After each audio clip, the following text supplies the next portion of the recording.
Hey everybody, and welcome back to another book review.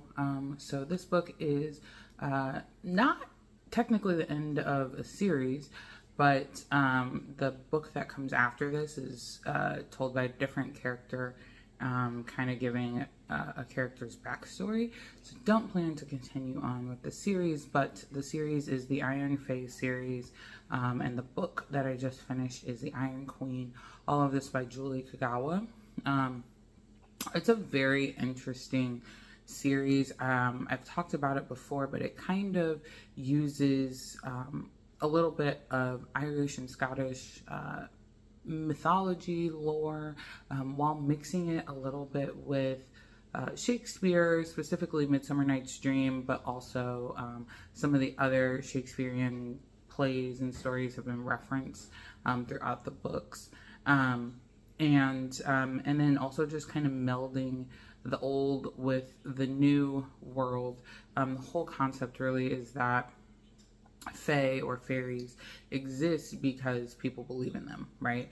And as people have kind of ceased to believe in the old fairies, you know, like Oberon and Mab and Puck, the fairies have kind of started to dwindle. They don't have as much power. And a new set of fairies have taken over, and they're called the Iron Fae or the Iron Fairies. And what they do is they come about, or they are mostly based in electronics or technology. So some of them have, you know, bits of iron on them. Some of them have apt names like Glitch and Virus, which tells you exactly what they are. So it's a very interesting concept. I do like the concept. I like that it is, a little bit more young folk friendly and even young adult friendly in terms of it's not just, you know, all about like the old gods dying and violence and all that stuff. It's very, very loose and very chill. That said, I do feel like the author had some missed opportunities in telling the story of going deeper. I know that the story is told from one character's perspective, which does kind of limit you as an author because you can't really dive into each of the other characters, which is why she wrote the other book. But that said, even though like I wanted her, I think that the fourth book in the series would be, you know, a good addition. I would have rather her have told bits and pieces of the story through the other characters' eyes. I just felt like it was a real missed opportunity, or even as a third person narrative, you know, just saying, you know, what each of the other characters is thinking and how they're feeling, and maybe some more about their past, because there were so many pieces, especially in this last book, where they're talking about what it was like in the olden days. And the main character is only 17, so she's only lived in the 21st century, right? But the other two characters, main characters, they've lived thousands of years. So they keep talking about what it was like back in the day, and she doesn't get it, the main character, and I just, as the reader, I also didn't get it. I was like, well, what was it like? You know, give me a little bit of something. And I felt like it was very, very rushed. Again, I'm always curious as to an author's process, especially when they are writing and publishing books. And I feel like a lot of times when you get to the second or the third book, there is a rush, whether that be from the publisher or just from the author themselves, of like, you know, I didn't have time to flesh this out as much as I wanted. But this one also felt just kind of rushed. It was like we were, it was long, but then at the same time, it was like we were trying to get to the end of the story. So yeah, it's just not as good, I don't think, as the other two in terms of depth, but it was a sufficient end to the series. I did like that.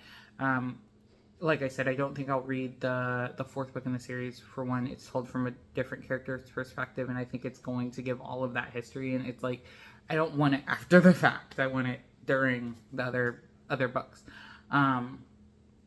I'm also just, and I think again because I'm reading this as an adult and not as a teenager or even a young adult, but I just like don't really get the whole whining character. It's I was explaining to a friend of mine. It's very much like Twilight, but slightly better story wise. Like it actually like the story like actually makes sense. We don't just have glitter and glowing vampires, but I just don't get the whole concept of like the slightly teenage girl pining and pining and pining after this 1,000-year-old man.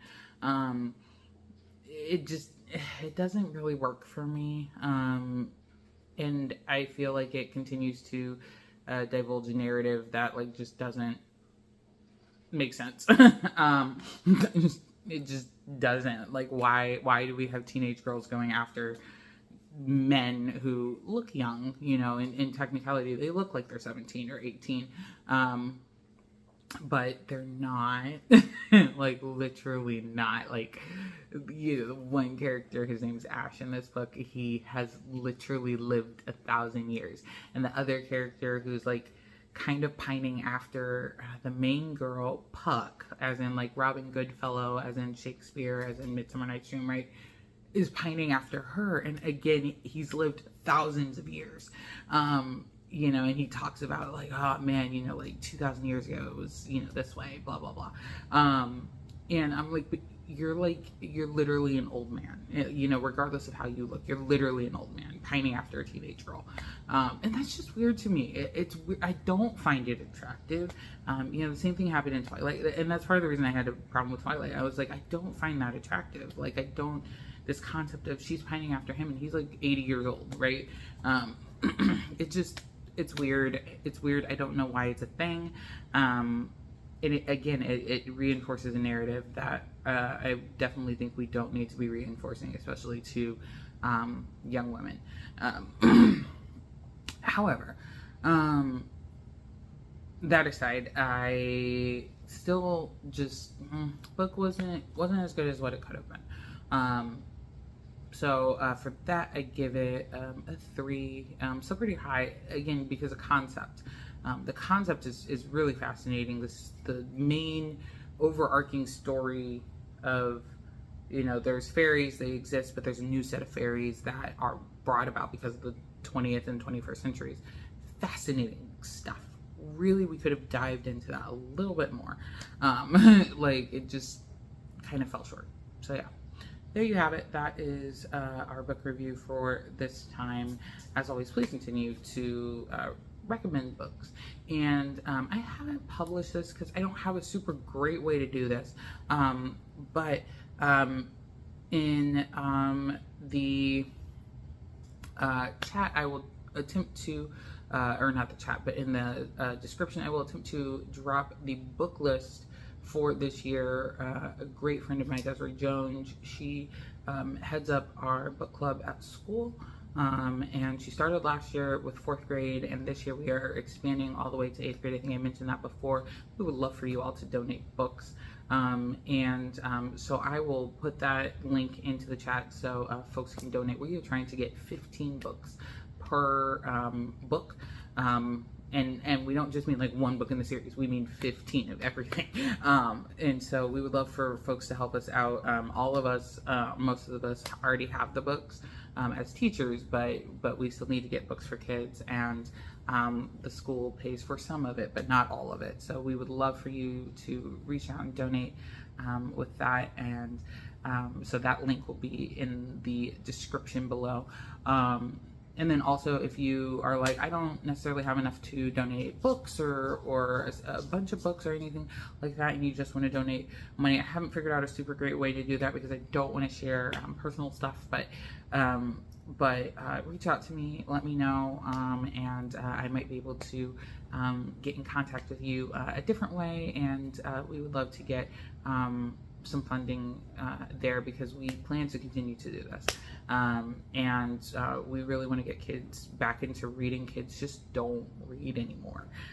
It's not a thing, but data shows that reading is obviously great for kids, and Last year, you know, as people in the education world are always talking about data, right? And last year, fourth grade's reading data went up. We can prove that it went up for every kid that was in the book club. So we want to make sure that this is a whole school thing, not just because of data, but because this is actually improving kids in class. They are able to read the material and understand the material and comprehend the material and have intelligent, deep discussions, and we want to continue that. So I will drop all that information in the description box, and again, I look forward to seeing you in the next book review. Bye.